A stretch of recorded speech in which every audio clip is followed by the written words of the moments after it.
घ्या आता ओतून घ्या बस काय एवढं हळूहळू बॅटरी बटाटे नाही बटाटे संपले आज जाणं लसूण मागं दिलाय कारण लसूण नको होता त्यांना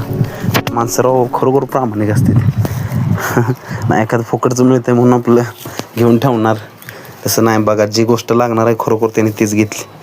मानलं एकटंच राहत आहे ना एकटंच आहे ना येईल रे बॅटरी पैसा बॅटरी रे आशीर्वाद द्या आशीर्वाद हा ठीक येऊ का ಹನುಮ ಪದಾನ हा हा चला ಅವ ಆಶೀರ್ವಾದ ಕೊಡವ ಮತ್ ನಿಮ್ ಬದುಕ ಆರಾಮ್ ಸರಿ हा ದುಡ್ಡಿ ನಡ್ಸಾವನ ಅವನ ಅದಾನ बर बर तुमचं नाही कळत आज मला काय येऊ का हा